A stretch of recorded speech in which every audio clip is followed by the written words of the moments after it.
Buenas tardes a todos y bienvenidos.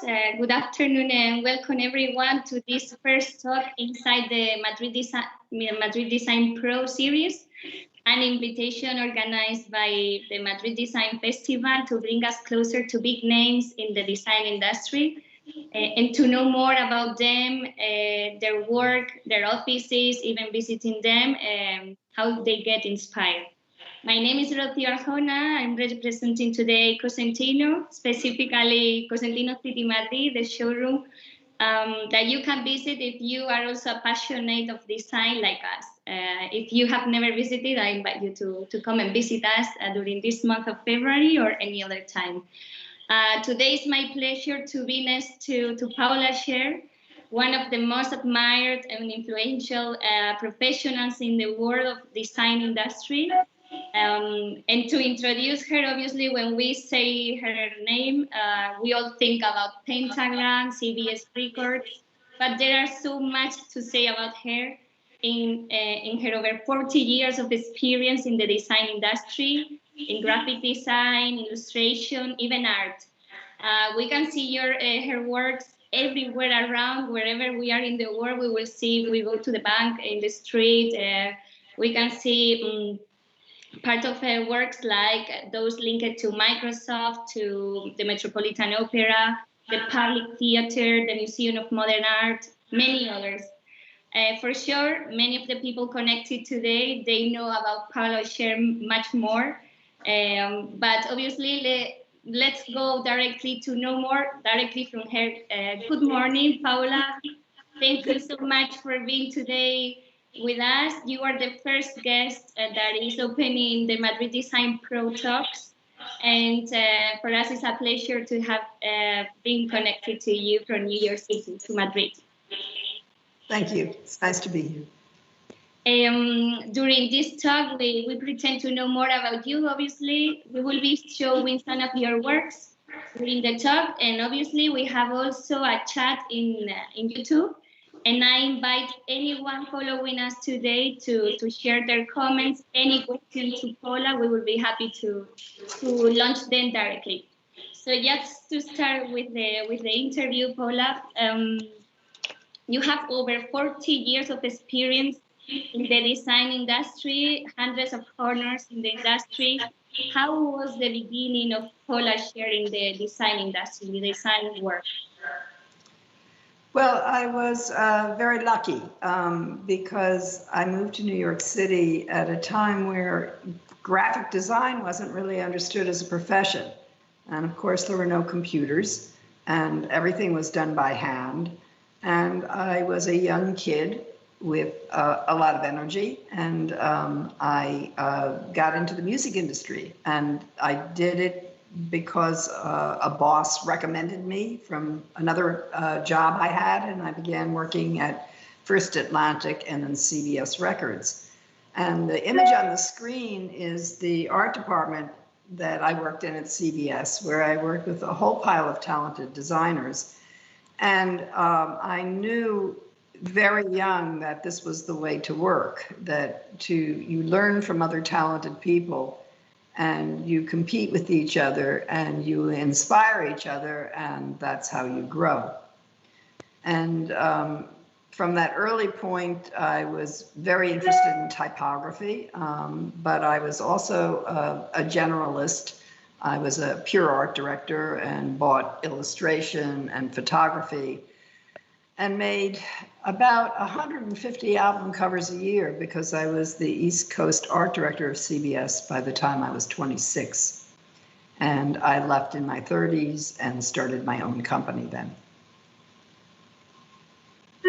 You share with us your experience, but do you think that your beginning was different to the beginning for youngers now in the design industry? I'm sorry, I didn't understand what you said. My beginning was what? If you think that it's very different, the beginning that you had in the past to the beginning that youngers are having now in the design industry. Absolutely. It was like going into the Wild West. There was no expectation. You were not competing with other designers sometimes. You were competing with printers who would throw in the design as well as the printing of whatever the project was, so that you didn't, there were a lot of people who didn't understand what a designer did. Nobody understood what a typeface was. They thought that was just the lettering. They didn't see the difference between fonts. They didn't understand how things were made. And very often, clients were very problematic, but the music industry was unusual because record covers helped sell records, so that there was an immense expectation that these things would be interesting and good and, you know, support the recording artists. And so I had a lot of control and a lot of freedom in what I did, which was highly unusual at the time. And by the end of my really 10 years in the record industry, I had developed a complete body of work and a total style. And it helped me later in life. Okay, it is famous for you to say that typography is like painting with words, and for you it has been the way to communicate yourself with the world. You always put the letter as the center of your art. So for you, how do you get to put the letter as the origin of everything? You know, it evolved. I was much more of a generalist when I was young. I was really an art director. You know, somebody who sometimes bought illustration or bought photography or came up with an idea that had to be built. And I began to lose interest in it. I found when I bought illustration and the cover was successful and got you know, attention, that the illustrator got more credit than I did, even though if it was my idea, or the same with the photography. And I felt like really more like somebody's representative as an art director, and I wanted to do my own work. And the only thing I really did well was design the typography, because that's what I did on top of other people's illustrations and photographs. And I began to expand what typography could do. Right now, you're looking at an image that was done much later, probably 20, 25 years later than the work you were showing before, where typography is completely applied to a building. And I began doing environmental graphics, where these things might be electronic, or they might become things that are sculptural. And this became part of my communication system. Okay, thank you, Paula. Before, when I was introducing you, obviously we had to mention Pentagram. We all know that you were the first female partner to become part of it in 1991. You since then have been connected to Pentagram. We would like to know if you have felt in any way that this is influencing your work, that being part of Pentagram influenced your works. Well, when I had my own business for about 7 years before I joined Pentagram in 1991. And I had found at that time that the kind of work I could get as a woman alone in business was limited, and that I never could get bigger paying jobs or jobs where I would really grow and expand what I could do. So when the opportunity came to join Pentagram, you have to be invited in, and Woody Pirtle, who was a partner in New York, came and took me out to lunch and asked me if I wanted to join. And I was at first nervous about that. I thought they were very corporate, and I was not. You know, I mean, I came out of the music industry. And I was nervous about joining, but I realized if I could do it, I could expand the kind of work I got, because that group would give me credibility. And people would come to me knowing I was endorsed by this bigger group. And in fact, my thinking was right, because almost, I would say, after I was there for about a year and a half, my business began to change drastically. And I was capable of getting identity work that I did not get in any huge amount before, and that the identities were visible in New York City and then globally visible. And that was a very big change. If in a way we can say that we are all users of your works. We go to a bank, we buy jewelry, we go to the office, and we are seeing your typographies, your logos, your works in a way. You have so many works to share with us, but I'm sure there could be a selection from your side, the ones that represent you the most.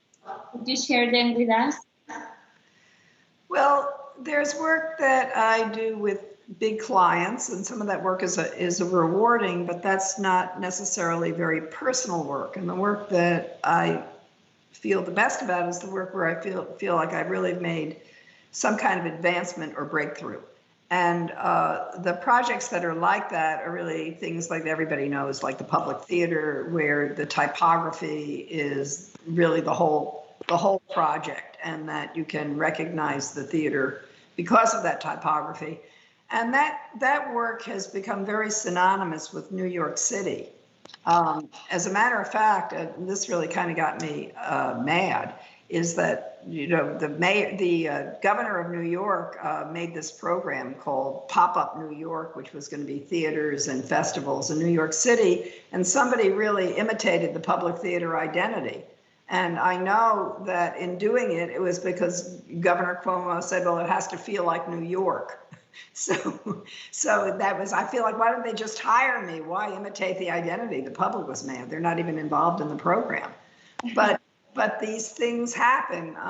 And this is, you know, at this point in time, this is a 27-year relationship. I began working with them in 1994 and developed their identity, and then the street posters that everybody knows. And I continue to do it to this day. And the work is very important to me because it's where I get to exercise and try new things. Mm-hmm. And we were mentioning some of the companies that you've been working with. We would like to know, how do you convince your clients with a typography that is going to represent them for years? Well, I think it's a process, and that every designer does it a bit differently. And really, when you're dealing with your clients, the important thing is that they listen to you and that they trust you. And what I try to do is I try to teach my clients how to see, because often they see something they like, but it may not be appropriate for them, or it may be very dated, or they don't know why they like it. Where what I will do is try to find some logic and reason for why approaching something a specific way is going to matter to them. And it's not just branding talk about who they are and who their audience is. It's also aesthetics, and explaining to them why certain colors or the way you make certain marks create certain kinds of impressions. And that through that process, we generally can make something that they respond to. Mm-hmm.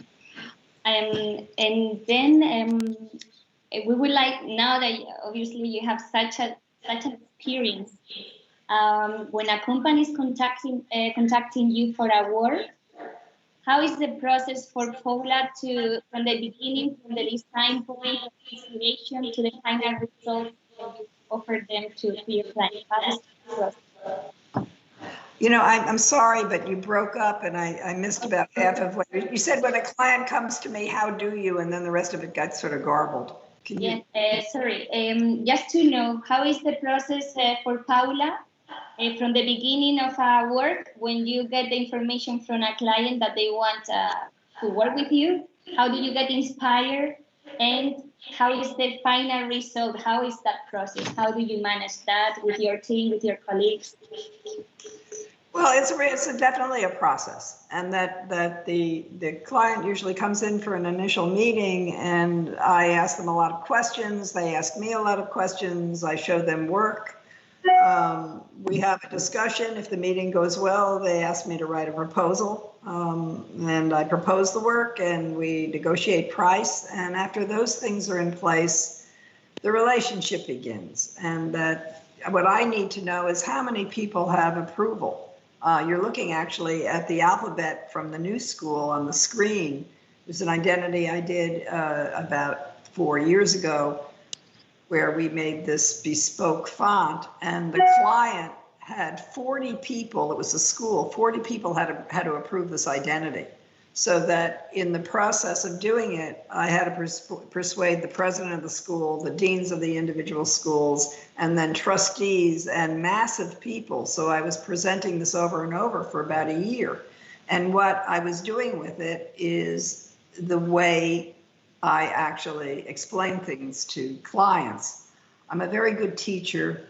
I've been teaching for 37 years. I teach my clients. Some people sell, I teach.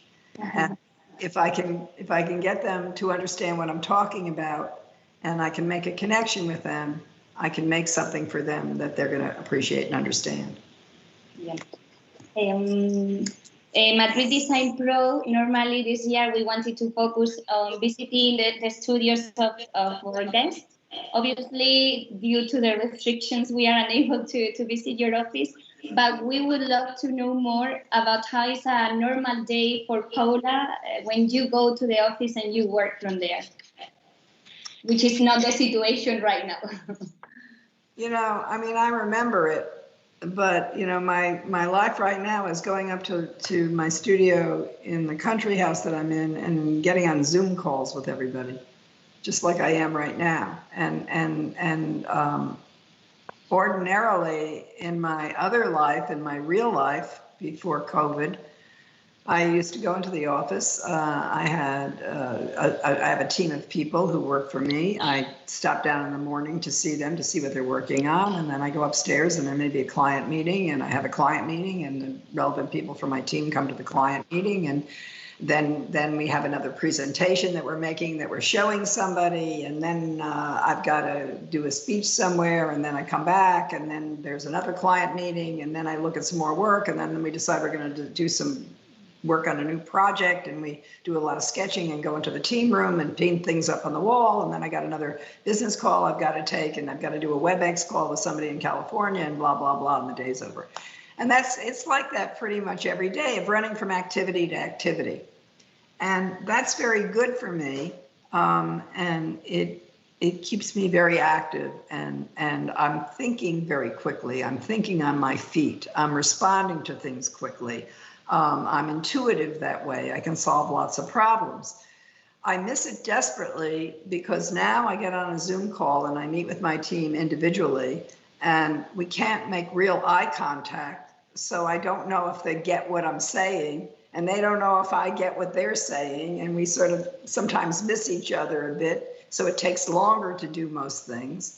I don't get interrupted by anything because my day is perfectly scheduled, and the Zoom calls last as long as they take, and then the day's over and the next day is exactly the same. So I found it much less inspiring and difficult to have immediate ideas because I'm not in motion. I'm sort of operating a piece of equipment all day, which I totally hate. And have to be completely honest about it. And if people want me to say uplifting things about what I've learned in this process, what I've learned is I don't want to be stuck in my room doing graphic design. I want to be back working with people in person. I don't like working online. So that's what I've learned. That was my big takeaway from a year of this. And for you as a female, and also being such an influential professional, how does it feel to manage a graphic design studio? It's wonderful because I have all these partners, so I don't really manage much of anything. I'm on the legal and finance committee, and sometimes I get involved in, relationship issues with the partners. But we have very powerful structure at Pentagram. We have a wonderful person who runs our public relations named Kurt Cofill, who manages the website and posts all the case studies and puts up the Instagram page and runs the Twitter account. And he does it for all 10 partners in the New York office. And we have a cook who makes lunch. Now, that's another thing I missed in COVID. All of a sudden, I had to make lunch for my husband and myself. I really resented it. I love going to Pentagram and having Ann make me lunch. That's great. We have wonderful conference rooms that are set up with all the equipment we need to make presentations and to run in and have ad hoc and private meetings. Each partner has a team room so that the teams can go in and work together privately and brainstorm ideas and also be able to have private discussions if we need to. And so I would say it's a place for a designer to work.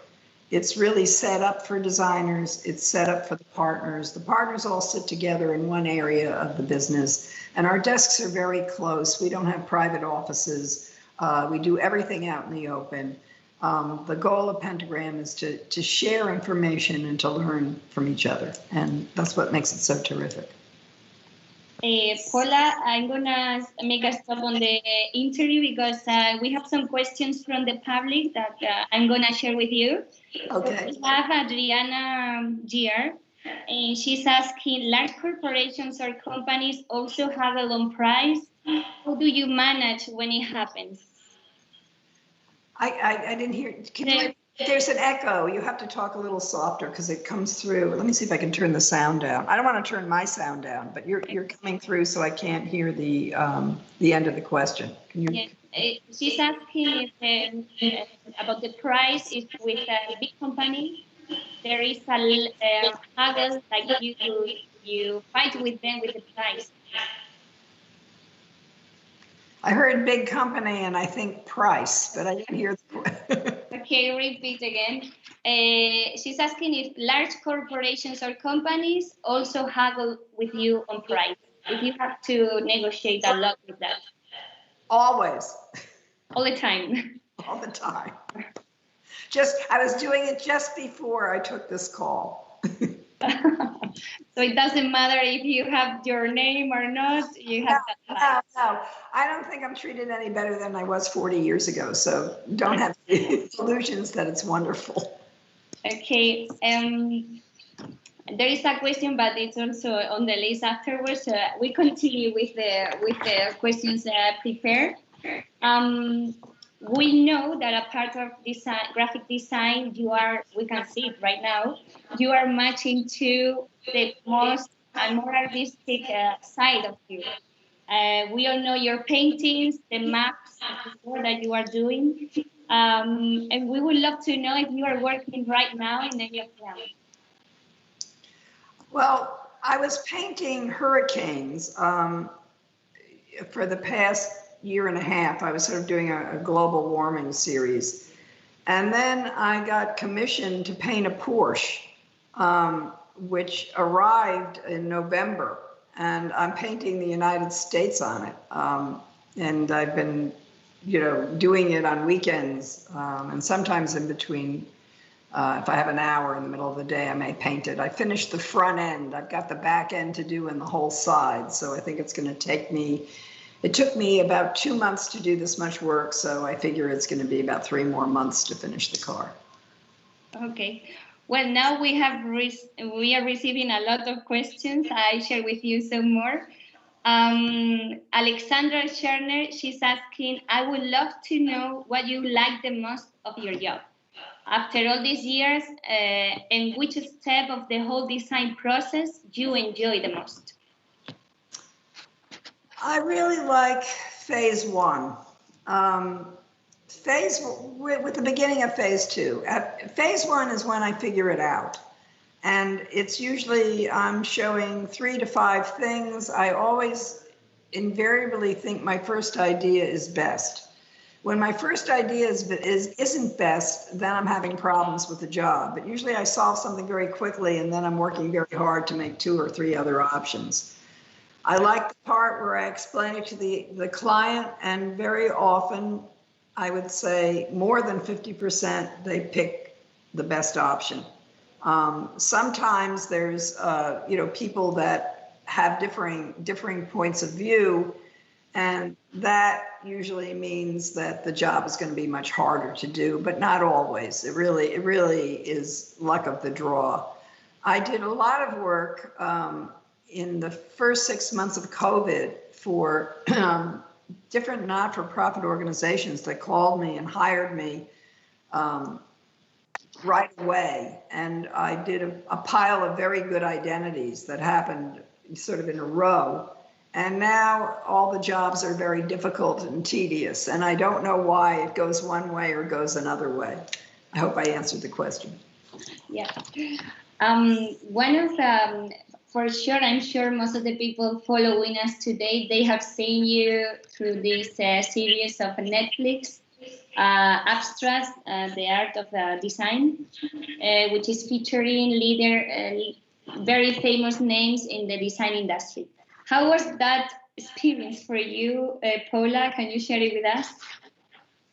Well, I really liked the Abstract series. I think Richard Press, the director, did a really good job. But while we were filming it, I wanted to kill him because he kept making me walk up and down streets in New York in the middle of summer when it was really hot and crowded. And he kept making me cross streets, and he kept making me run up and down the stairs at Pentagram a million times. And that was my memory of filming.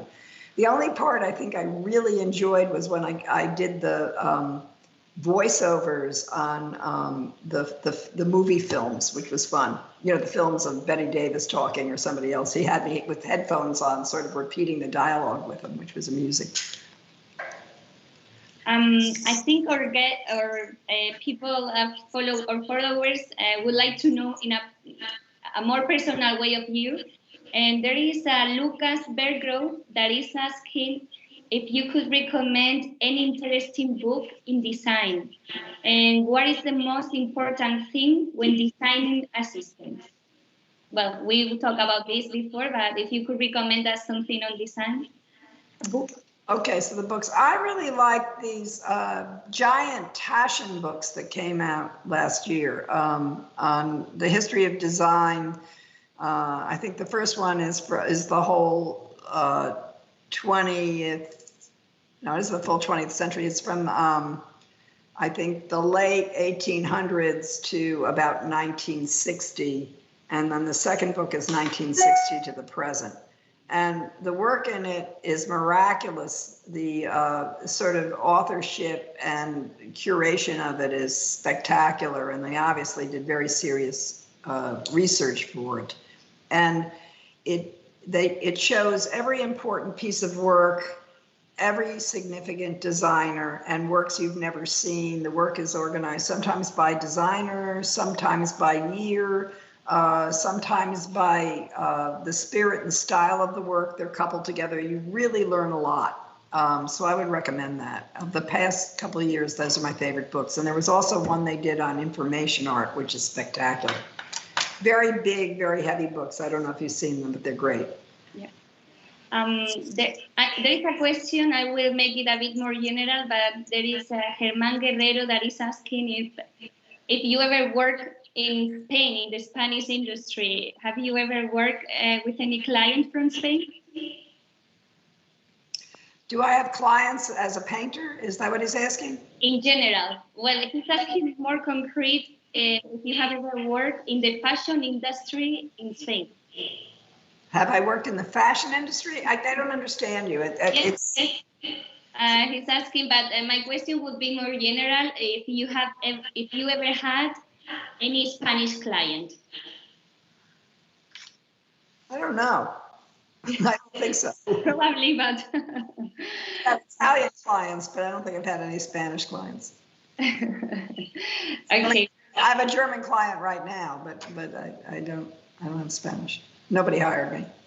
And we would like to know, Paula, who inspires Paula Scher? Who did you get the inspiration from in the beginning of your career and now? Well, I have two major mentors. Was my teacher at college, Stanislaw Zagorski, who got me interested in typography, and my husband, Seymour Quast, who taught me so much about how to see and think about things. And currently, I'm continually inspired by all of my partners at Pentagram, both in New York and in London. It's an incredible group of phenomenally talented people, and I learn from them every day. That's great. Pedro Almeida is asking a question for you. How design can help the world in the moment that we are right now? With the global economy, social crisis, how designers should adapt to this situation? This is a difficult question. Well, I mean, we have to be socially and responsible, and we have to be conscious about how we are behaving in relationship to the environment and the sort of choices we make. But we've had to be doing that for a very long time, and I don't think that this is new. I think that the climate crisis has been here for a while, and it's getting worse, and we're not solving the problems fast enough. And it's a global problem, and that we have to be concerned about what we make and whether or not it's harmful to the environment.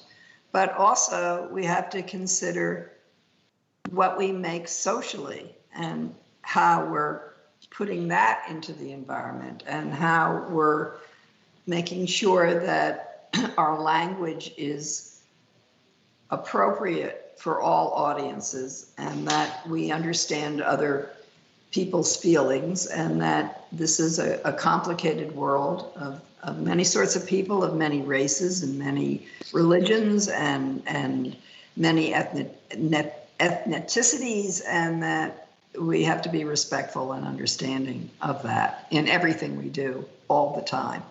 And that this is not new, but this is even more important now. Yeah. And nowadays that we are all suffering, you were mentioning now your meetings are all by conference or on the computer.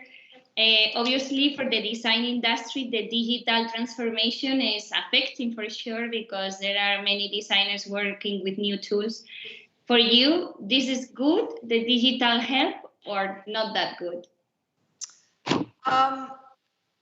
As an environmental graphic designer, I couldn't do the work without the software, because I can actually see space. I can design typography in space. I actually have been designing parts of buildings. I just did a bus shelter in Korea, which I would never thought I knew how to design, but I can do it with my team in the software.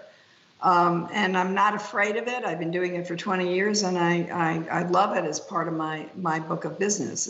It's very exciting for me. The part of the computer I don't like at all is social media. I think social media is dangerous. I think that politically it's wreaked havoc in America. I think that there's no editor. I mean, the thing is that in the old world of news, there were things that were editors. They took out things that were inaccurate. There were fact checkers. There were people who paid attention to that. But even in simple things like people's Instagram pages,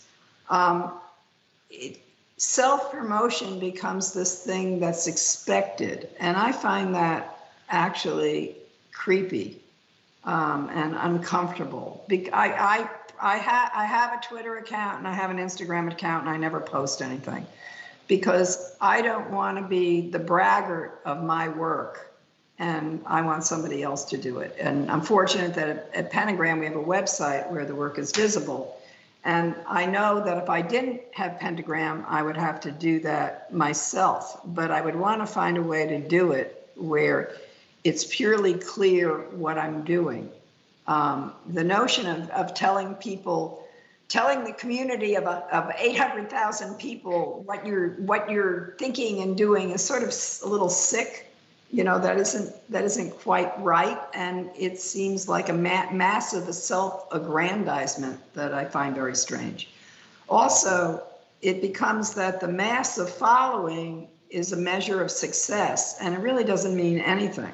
I mean, I see pieces of work that are online and they got touted and they got 20 million hits, and they're really nothing, and nothing happened there, and they weren't even made, and then they're gone the next day. It's like a false landscape. And the reason it's a false landscape is because it's virtual, it's not real. And that the relationships that are made online in places like Facebook. I remember seeing it, and it felt so much like the suburbs I left, where everybody behaves the same and you're in little boxes and you all like the same things. And then somebody says that their father died and you get 27 likes. Isn't there something wrong with that? I mean, what is that? That's icky. I don't get it at all. I know I'm old, but I feel like it has not advanced society in any way, shape, or form. And coming out of an impeachment with a horrible president that we had, and the uprising that was caused on social media with lies, is the most dangerous thing I've ever seen in my lifetime. It's hard to see because we see a lot of things that are fake, but they influence a lot of people. It's true. Well, the world that we are living in. There is one more question that is interesting, maybe from your experience. Alexandra Sharner, she's asking, she would love to know which criteria you choose, on which criteria you choose the people you are working with. If you choose based on skills, education, portfolio, or just intuition from your side. So many of the people that have been on my team I've taught, they were my students. I teach at the School of Visual Arts, and some of them were people who came and interned for me, and as interns, it was really the luck of the draw. You know, in other words, that I needed an intern because I needed some extra help, and they were around and came. And if they worked out well, some of them stayed long enough to become associates. I had one that worked for me for 10 years, and not as an intern. He became he ran my signage work ultimately. And I have more difficulty hiring somebody for a more advanced position. It's usually entry level and they grow up working for me, and then they stay 8 to 10 years, and then they leave and start their own businesses and compete with me. Well, there was another question that I also wanted to ask you, Paula. For all these new talents, all new students that are now preparing themselves for graphic design or any other type of design, what advice from your experience would you give them? I think that as a young designer, the most important thing is to be around people and work that you can learn from, and to have mentors, and to be able to grow and be able to develop your own vocabulary. And that, you know, we all have to work for money, and you need to take jobs that pay. But I think it's more important when you're young to be in a situation where you can learn. And if you're not, you should change your job and do it, because this is the most important part of your career in terms of your future, is what do you absorb and how can you grow? And as you move along, the danger is that you start doing the same thing over and over again. And that's very dangerous for a designer. You have to be able to recharge and experiment and find different ways of approaching things and grow your work. We have seen in your career, you have been working with artists related to music, companies doing banking, art, a lot of types of categories. Is there anything that Paula Scher would still like to do? Oh, I'd like to do it all over again. From the beginning, from the start, right? But from everything that you were sharing with us, is there one job or one painting that you would choose from you? Throw them all out. True, they are all very worthful, so it's difficult to choose. So, well, I think from our side, Paula, everything was asked. I don't know if you would like to, because we are being seen by a lot of designers in the Spanish industry, a lot of fans of you. that loves your work. Would you want to share something with them?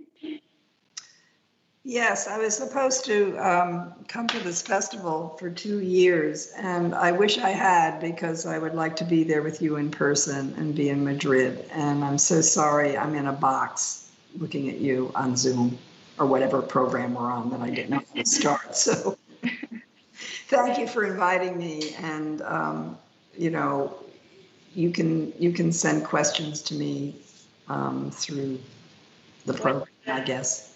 If anyone wants to do the final question, if not, Paula, it has been a pleasure. It's a honor to be in front of you and sharing your works with us.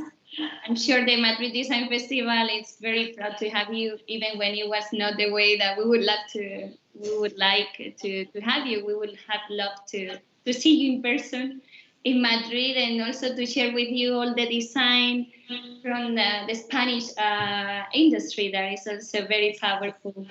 Thank you very much. Thank you to the festival. It has been a pleasure. It's great to be in front of you, and we hope to see you in Madrid Design Festival, or any time in Spain, in Madrid. You are always welcome to visit us. Thank you. And just to finalize, just to remember, Paula Scher was the first guest in this Madrid Design Pro Talks.